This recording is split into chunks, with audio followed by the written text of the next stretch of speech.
As a way of centering us in our time, I want to read some scripture from one verses from Psalms 139. I'll be sharing with you verses 1 through 6 and then 13 through 18, and I'll be using the Common English Bible translation. Lord, you have examined me. You know me. You know when I sit down and when I stand up. Even from far away, you comprehend my plans. You study my traveling and resting.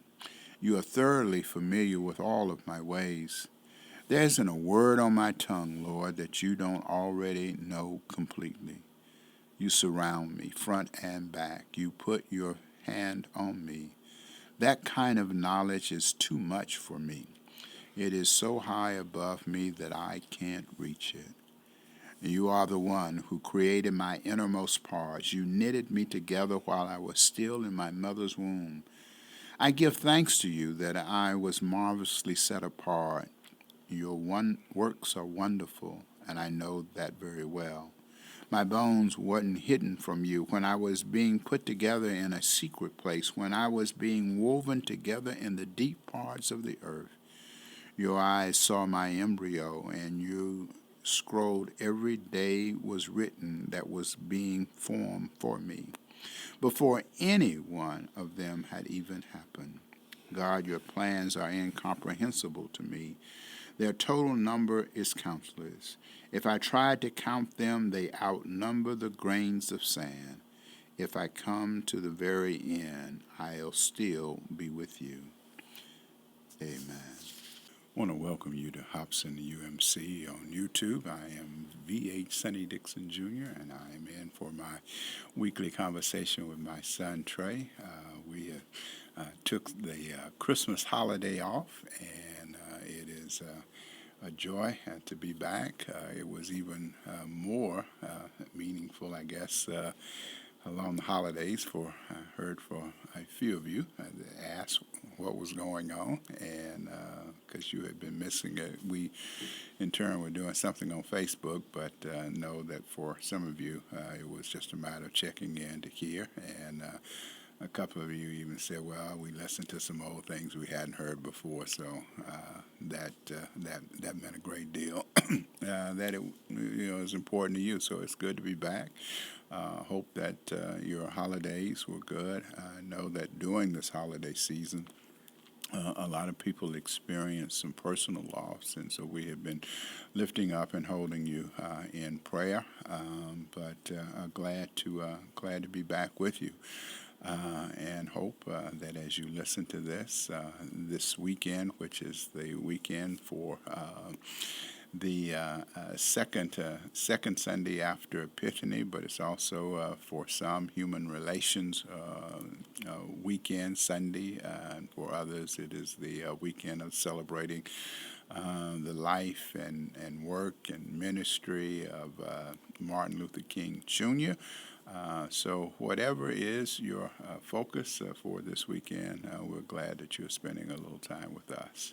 Whenever we gather at Hobson, we like to spend some time in sharing with one another those celebrations and concerns that we have. And as we gather here, mostly we share with you all the birthdays that we have. But this week I do want to start that. As I said in the intro, I know that there are several people of whom have experienced loss. And in fact, this weekend, I want to send out our prayers to the family of Alice Smith Rigsby, the former First Lady of First Baptist Capitol Hill, and to her many friends and family, in particular to friend Kelly Miller Smith Jr. We are in prayer for them as they will celebrated her. They would have celebrated her life on Friday, but it will be an ongoing celebration for the many lives that she touched and that were meaningful. And so we're lifting up all of those. We have some people of whom are dealing with some issues of illness, and we're particularly praying for those of whom have been who are dealing with COVID. In particular, want to lift up Cassandra Hughes, and then some others of whom have had some either surgery or have been in for a variety of reasons. We just want to lift them up and be in prayer for them. In particular, want to lift up both parents of Pam Hicks. It's her mother went in, and then as soon as her mother got out, then her father went in. So we're praying for them this week, and ask that you be in prayer. And because of the extreme cold weather that we will be experiencing this weekend and the first part of the week, I want to encourage you to be sure to check on your family and friends in this bitter cold that is looks like not only just in our area, but is just gripping the country. And so be in prayer for that. For our birthdays and celebrations for this week, we have two. All of the birthdays are important, but we have two very special birthdays as a part of our congregation.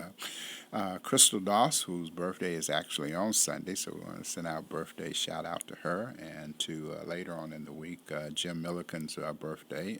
So we're sending birthday shout outs to him. He's one of those of whom had been in the hospital recently, but is home and is doing well, and hope that well enough to have a wonderful celebration for his birthday.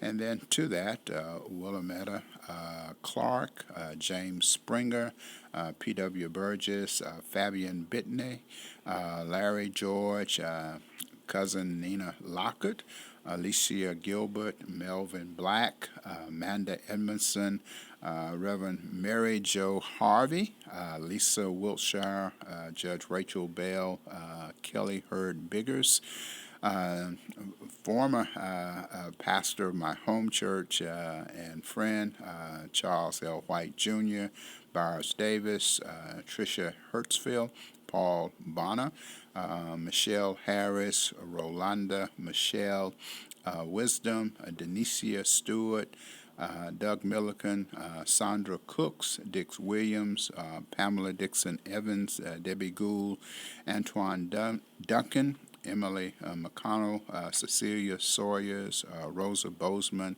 and Reverend Robert Hall. I ask that you keep in your prayers and remembrance. We have a couple of anniversary of some deaths that occurred this week, and ask that you be in prayer for the family of Melissa Griffith, in particular her daughter Tony, and Geraldine Olden, and the Olden family, and then ask for prayers for my friend. Will remember her on her birthday, Zelma Waller. In particular, as I heard this news this past week, the McCabe Pub would be closing. It was one of the places where we would go at least once a month and just check up, and so just ask that you be in prayer for all of her many family and friends. If you have prayers that you want us to be in prayer for and to lift up, please do not hesitate to reach out to me, whether it's via Facebook or email or text message, because we believe it's important for us to be in prayer for one another, and we certainly want to be in prayer for you as we ask you to be in prayer for us. This is the second Sunday after Epiphany, and there were also some verses that were suggested to us that were a part of the Human Relations Sunday.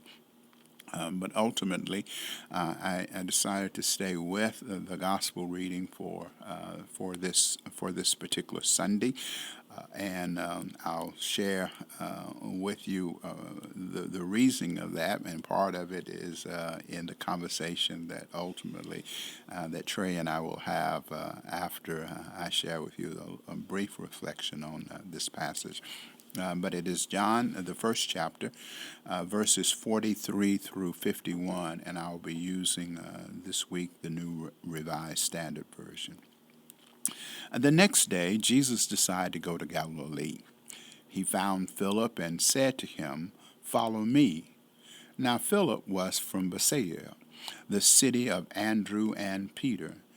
Peter found Nathanael and said to him, "We have found him about whom Moses in the law and all of the prophets wrote, Jesus, son of Joseph from Nazareth." Nathanael said to him, "Can anything good come out of Nazareth?" And Philip said to him, "Come and see." When Jesus saw Nathanael coming toward him, he said to him, "Here is truly an Israelite in whom there is no deceit." Nathanael asked him, "Where do you get to know me?" Jesus answered, "I saw you under the fig tree before Philip called you." Nathanael replied, "Rabbi, you are the Son of God. You are the King of Israel." Jesus answered, "Do you believe because I told you that I saw you under the fig tree? You will see greater things than these." And he said to him, "Very truly I tell you, you will see heaven open up and the angels of God ascending and descending upon the Son of Man." This is the word of God for the people of God. Thanks be to God. As I said in the intro to the passage, I really did debate a couple of different passages that for this weekend, in particular around the notion of the human relation and looking at something that might help us to reflect on the life of Martin Luther King Jr. I think sometimes we have a tendency of not, what we fought so long to get it to be a holiday, and now that it has become, then we have allowed some other things to kind of take precedent over. In particular, when we think about what's going on in the world today, and surely we miss his voice. For I believe that if he were still present with us, there would be so much that he would be speaking out on and encouraging people to stand up against. I would have hoped that had his voice continued to resonate within us, then some of the things that we would necessitate him lifting his voice up, we would not have to, because those things would have been addressed. But with all things considering, that the need for his voice and the call for justice and for peace that he so often spoke of, and the dream that he shared with us, that we have gotten to the place that we only refer back to on the weekend of his where we celebrate his birth, is the only time that we talk about that dream, because for most of us and far too many of us, we are living in the midst of a nightmare because of the violence and the injustice that so plagues, and the kind of division that this man who called for us to come together and to realize that we are one, we have strayed so far from that. But as the more that I kept looking at that and reading the passages for this week, I kept going back to this passage from John, and in particular going back to it from a standpoint that when I have preached this passage before, it's one of the standard passages that we visit during the season of Epiphany, as we're looking at the season of revelations that are coming, and how it is that many times when I've looked at this passage, I've looked at the line that's in it where Nathanael, after being invited by Philip to come and to meet and to see Jesus, that when he is told of whom, when Nathanael is told of whom he was, he asked this question: "Can anything good come out of Nazareth?" And I was, say that passage just raised because, and in this day and time, we are so apt to label people and label the situations and to label them for, for where they've come, or what political party they are, or what faith they may or may not be a part of. And we are so divided that we have constructed these walls. And I think of even the day of when we are talking about someone that we may not know. And some of the questions we initially ask about them is, where are they from? Who do they support? What do they believe? And as and those answers all kind of set up how we have determined or how we will receive them in the beginning. And so here it was, Nathaniel, already having this judgment about the people of whom lived in Nazareth, and wants to know, can anything good come out of it? But this time I was the response that as he's coming, that Jesus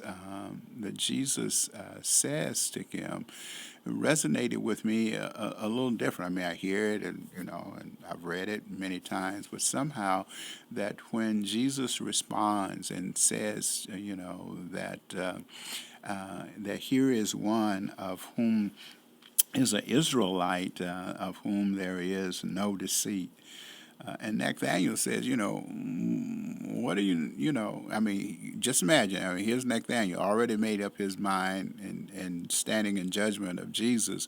But then Jesus says to him, in essence, I know a little bit about you. And the things that I know about you is something that I admire, something in you. And so Nathaniel, after hearing this,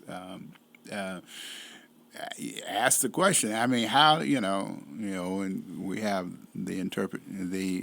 as it is shared in John, but I'm sure that it's probably dressed up a little bit, but Nathaniel said, I don't know you. How you know me? And Jesus said, I saw you.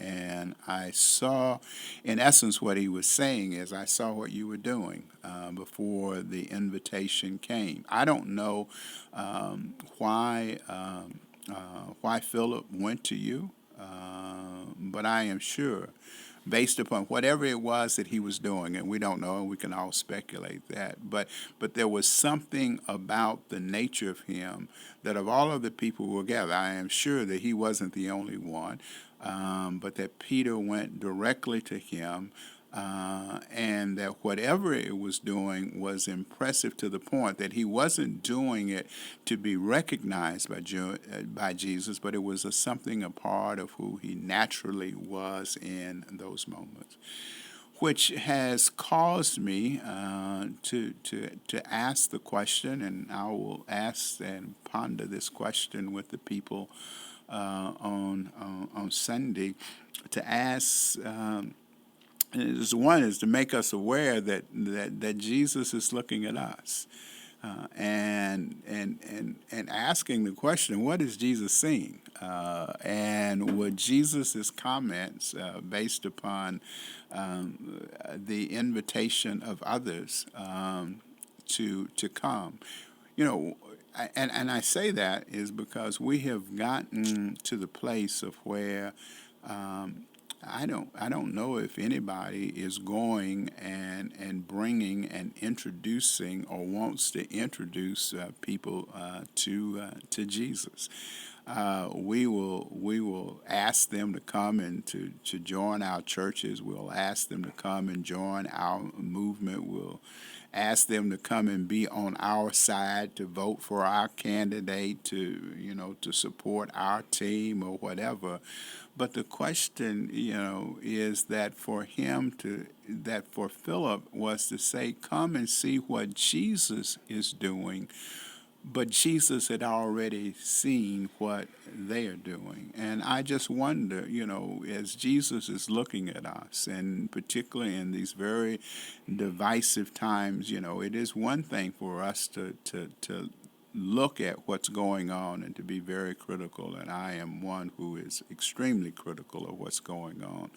But I wonder if Jesus is seeing me doing anything more than just being critical of what's happening in our community. I wonder, when Jesus looks at me, does he see one who has a judgmental spirit, who is sitting and looking at folk and already have developed, before I've even have any interaction with them, already have developed a preconceived notion of who they are, or even to the point of saying, these are people either I want to engage, or most likely people that I don't want to engage because of some already pre-existent judgment that I have had on that.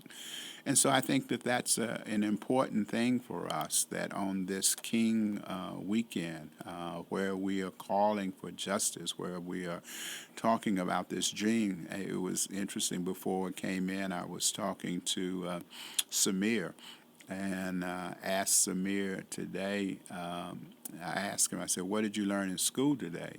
And he was telling me that they were learning about Martin Luther King and the dream that he had, and that the dream, as Samir articulated, was a dream of people getting along. And so I wonder, as Jesus is looking at me and looking at us, is Jesus looking at us as people who are living out that dream, of people who are getting along, that while we so often want to come to the church or come to Jesus and see what Jesus is doing in the process, I wonder what Jesus is seeing in us as we look.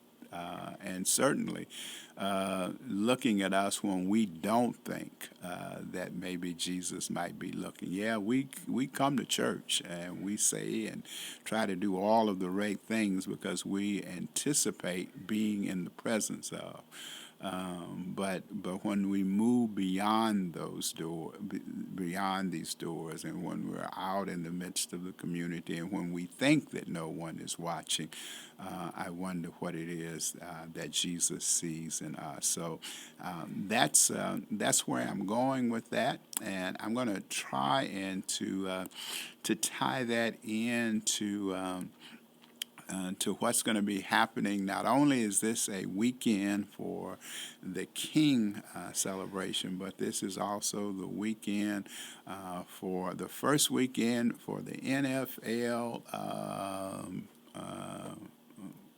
It's not Trey. It's what do you call this? Playoff. Playoff. Yes, the playoff. So as we're heading into the playoff, where we are inviting people to come and to join in, we're going to want to hear Trey's predictions on what's going on, and then a couple other things that are happening, so that I think a lot of times in how we invite and how we see things are oftentimes determine how it is that we interact with other people that are around us. So stay around and listen to the conversation. Well, Mr. Dixon, how things going with you? Things are going pretty good. How are they going with you? Oh, going fine, going fine. I see you got your haircut and you got your fade looking in, and so you are all ready. If you don't get to go, as they used to say. So yeah. So well, before we get into what I want to. For us to share tonight is how were your holidays? Holidays were pretty good. Was able to take off work a couple days to kind of extend it out, and was able to, hang out with Mason and All right. play Santa Claus, I guess. And how was your birthday in the midst? I mean, that was what I was telling a lot of people. Yeah, y'all might be celebrating that birth, but I know another birthday. Yeah. Nah, it was a good birthday. Went out to eat, had some good food, and Just brought in another year as I normally do. Yeah, that's a staple. Like going out to eat. Yep, I do that every year. So we had a good time. All right, good, good, good, good.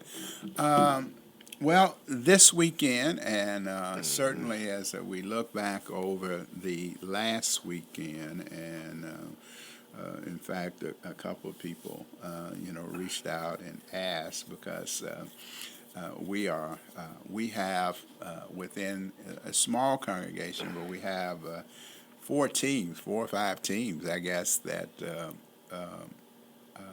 all got into the playoff in some kind of way. Some people kind of slid back into it. Some people got lucky with it. Right. But certainly under the predictions that people were having at the beginning of the year, Hmm. some of them turned out, and some of them did not turn out so well. So I wanted to kind of go through and get your picks and how you think this at least this first round is going to go, and Hmm. to hear your comments. So you want to do the AFC or the NFC first? It don't matter, man. Oh, tell me. We can do AFC. Okay, we're Yeah. gonna do the Yes, sir. AFC Yeah, first. sure, sure. So the first game that I have on here is the Cleveland Browns Uh-huh. against the Houston Texans, which may end up being the best game of those opening games. That's number 4 against number 5. The Texans had to win on the last day to be able to get in there, and they did that, and they were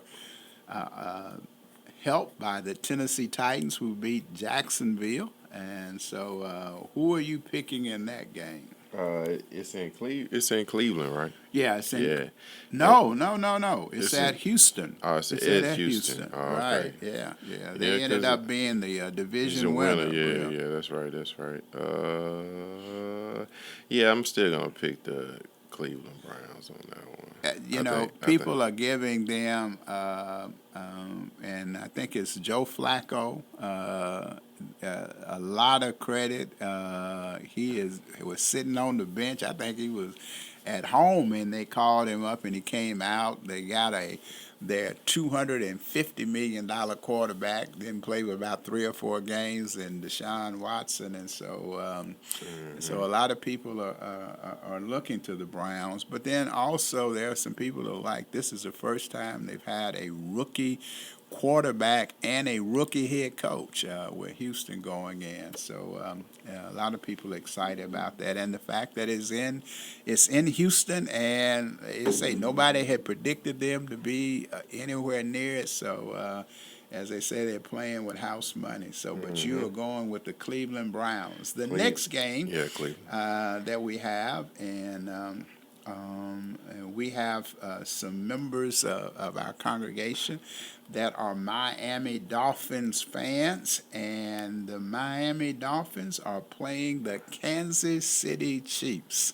Hmm. Who are you picking in this one? Uh, I'm gonna go. I'm gonna go Miami. Actually, yep.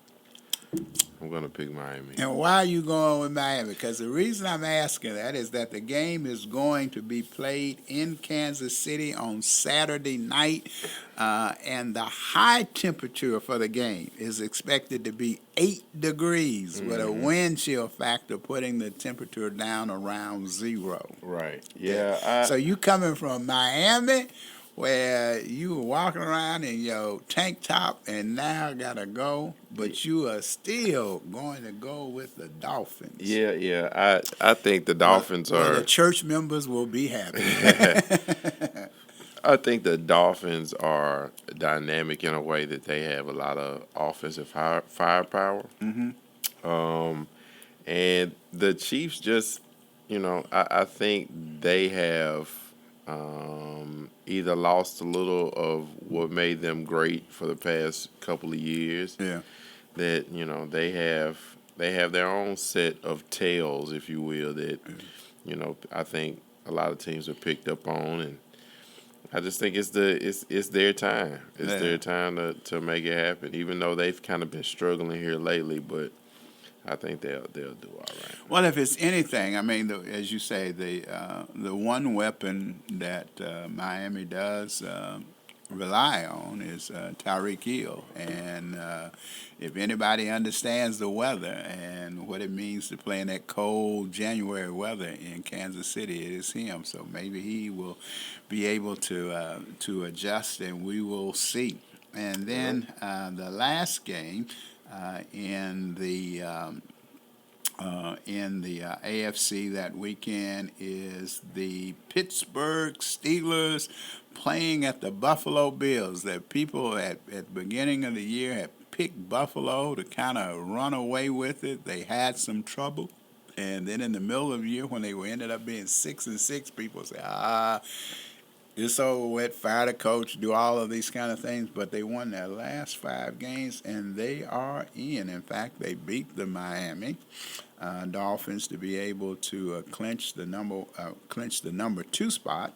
And so, and the Pittsburgh Steelers, who have not had their star quarterback or have not had good quarterback play, and have gone down, I think, have a second or third stringer that are playing, but they have managed to stay in there, and despite people at times wanting to get rid of Mike Tomlin, but we have several Steelers fans. So the Steelers fans want to know, who are you picking in this one? Is it the Pittsburgh Steelers or the Buffalo Bills? Yeah, I'm gonna go with Buffalo on that one. Yeah, going with the home team. Yeah. I think they're in a good position against Pittsburgh. Like you said, they're not as offensively potent as the Buffalo Bills was.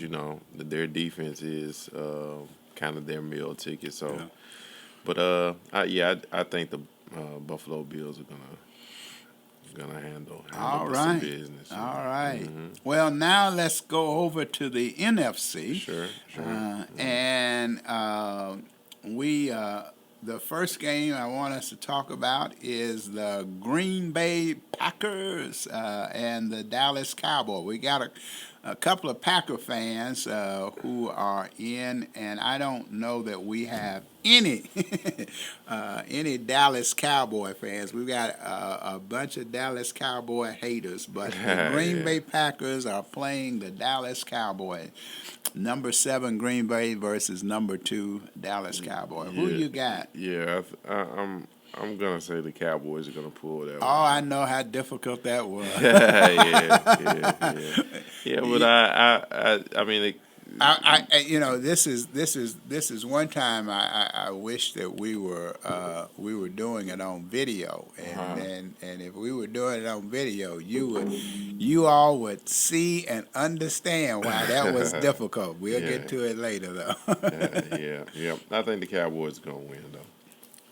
They'll handle business. They'll handle business. Yeah. Well, in this season, even though I just talked about it in the message, and we're looking for, calling for peace and harmony and everybody getting along, there's just a certain part of me that just wants to see the Green Bay Packers win this, because I want to see what will happen, because everybody keeps talking about, the Dallas Cowboys and not being able to do it when the postseason. So I just want to be able to see what's going on. But we are going with your pick, the Dallas Cowboys. The next game we have, and this is a surprise for many, because one team has struggled throughout the year but has managed to kind of pull it together and come back in, and that is the Los Angeles Rams against the Detroit Lions, who have been playing well all season long. Had a couple of hiccups along the way, but it is surprising. After making it in last year, they didn't win, but they did not win a playoff, but they're back this year. And so, who are you picking between the Rams and the Lions? I'm gonna pick the Lions on this one. Going with the home team. Yeah, I think again the Lions are. I'm sorry. The Lions are in a position to be great. And so these are the games and the opportunities that they have to really seize. And the Rams have been to the Super Bowl within the last decade and won the Super Bowl. Yeah. But it's not the same team, and I think the storyline is good that Matthew Stafford playing his old team Right. and, Yeah. Yeah. and all that kind of Right. stuff that it'll make for a How do you good think they football will? game. How do you think the Detroit Lions will receive him? I think they'll give him his props. I don't Okay. think it won't be a bad situation because Yeah. Matthew Stafford for all the talks of it. Yeah. I think if he goes to the Hall of Fame, that he will retire as a Lion. Okay. All Yeah, right. so I All right. mean, I don't think they Lions fans harbor any kind of bad feelings when it comes to him, especially because he's already won a Super Bowl. Right. Yeah. Now, if he had just went to the team and didn't win anything, that they might say you could have came here and stayed here and kept Right. losing. Yeah. So Right. yeah. Okay. And then we have one other game Hmm. that takes place on, and in fact, I it is probably, I guess, from the scheduler standpoint, is probably the most significant game because it is going to be on Monday night after all of the ones, and it's going to be in prime time and all of the ESPN and ABC and everybody, and there is a team that is traveling to play the Tampa Bay Buccaneers, and I think they're a team that may have some interest to you, and that is Yeah. the Philadelphia Eagles. Yeah. So So, who are you choosing in well, this game between the Philadelphia Eagles and the Tampa Bay Buccaneers? well, I'm gonna say that Philadelphia is gonna win, All right. but I don't say that with a lot of confidence. Just how the last half of the season's been playing out for the Eagles, it's been kind of rough. So I wouldn't be What do surprised. you attribute that to? What is your, I attribute it. all fans have, have their reasons. I attribute it to a lot of things that, our defense has been lackluster, and when you're talking about the Philadelphia Eagles,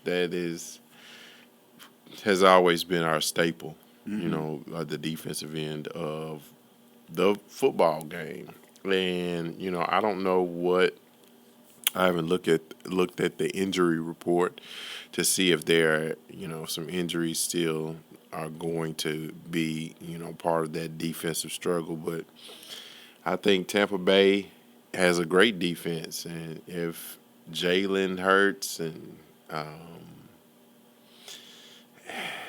the offensive coordinator can be on the same page, and Okay. he doesn't have that bad turnover at the wrong time because we're talking about playoff football now. You can't make those mistakes, and the mistakes are part of the reason that we are in the situation that we are. Just those mistakes that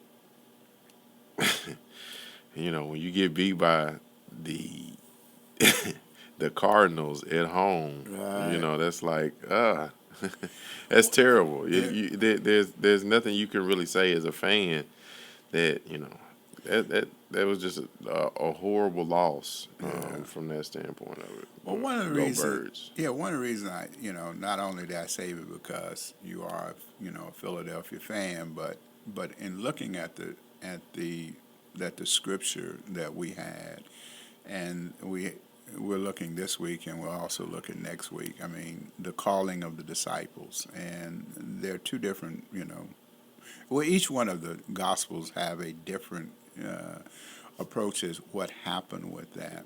but I think that too often we don't think of the consideration that went into to Jesus selecting the people that he did select to be a part of the inner circle. We just think, oh well, he just got anybody, and we think of the anybody's because we think that we could be the anybody's that are in that. But it's kind of implied, particularly in this one, and looking at Nathaniel, that there was some gifts and some graces that he saw within Nathaniel that he extended the invitation. And I think as we look at some of the others, we can see some particular gifts.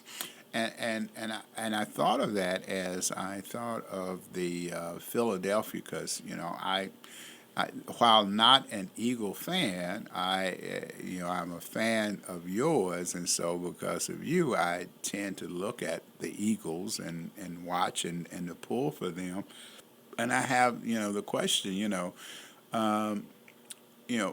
from the time that they went, and as always is the case, when people do well, people come in and take the supporting staff, and so you all lost your defensive coordinator and you lost your offensive coordinator. Uh, you even asked the question, can this coordinator get on board with Jalen Hurts? Do you think having that change in the coaching team had an impact on where you? Yeah, sure. Yeah, I think getting to a point in the season where everybody, Because then y'all move a defensive person and put him upstairs or kick him out or do something. yeah. Yeah. I just think when you are in this level of the NFL, the playoffs, it's you everybody should have all the film that they need in order to make those adjustments. And I think at the beginning of the season they were kind of playing and people didn't know what to expect. But then now it's like, they have enough knowledge and seen enough tape to really make a decision on how they're gonna play the Eagles from a defensive standpoint. And, without having seasoned people in those positions to make those adjustments and to make those changes, I think, could have something to do with it. But, all of them are professional men. That's what they get paid vast sums of money to do. So I'm not going to give them a pass because they're new. They're getting paid a lot of money to be in a position to win a Super Bowl. So Well, but once again, I'll push a little bit. Is that you could say the same thing against the people that they're playing against. They're paid a lot and they're doing, but I do think that there is something about we learned a couple of days ago that the Titans have let go of their coach, and they're looking, and there are a lot of people who speculated that the reason is that they did not have the kind of cohesive team, whether it was between him and the general manager or the ownership or whatever. But there is something about having those all of the parts working together. Just can't just simply say, well, because there are some people who are not making top dollars who are winning. I mean, you look at what happened with Houston. They're not. Those people are not at the higher bracket as far as getting paid, but the fact that they're working together and being able to communicate together, I think is leading to some success. And I think that a lot of times we don't pay that. We're thinking that probably Belichick is leaving. And one of the criticisms that a lot of people put of Belichick is that he just hasn't been able to get the kind of assistants and the coordinators in place of when he was up on top. So it's a lot of pieces that go into making a championship and winning championship teams. There are some people that are saying, the fact that Kansas City, even though Bellamy wasn't calling the plays, the mere fact that he left and that's having an impact. So I just wanted us to kind of look at, in light of this Sunday of where we're calling and we're putting together, looking at Jesus and putting the disciples together, that sometimes and the people that we put together, the teams that we, and how it is that we work together has a tremendous impact on whether or not we are successful or not. Just simply just saying, oh well, we bring certain expertise, but sometimes it is the relationships that we have, and being able to communicate and just understand. Oh, okay, well, I know enough about how they will do that. When I do this, they will do that, and they make those kind of decisions. So we've got them. So let me go back through it. You've got the Cleveland Browns, the Miami Dolphins, and the Buffalo Bills.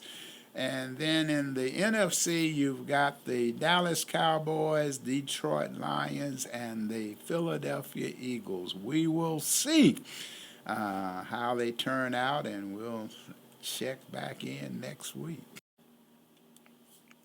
I want to thank you for spending some time with us, in particular for indulging us as we move from stretching the scripture just a little bit and the calling of the disciples and how that might relate to the what teams might be successful in the NFL playoff this year. But you know how we do things, and one of the things that people say, well, you take an interesting approach to some of the scriptures, but you indulge me, and I give thanks for that. And so as we're doing this and having this conversation, and we did not get to it because it just came across, but I know that I've got a few Alabama fans, and I got a whole lot of Alabama haters, but we will not. We didn't get to talk about Nick Saban and what will happen with that. Maybe we'll see if Trey makes all of his picks and all of his picks come out well. Then maybe we'll talk about that a little bit next week, because we'll still be talking about the calls of the disciples, and I'm not going to put the stories against one another and whether one story is right, because I think each one of us invites us to look at it a different way. As I think this week it does invite us to be aware that while we are looking at Jesus, Jesus is looking at us. So thank you, and I want to encourage you, please be safe this weekend, as they're talking about some severe weather coming in the first part of the week.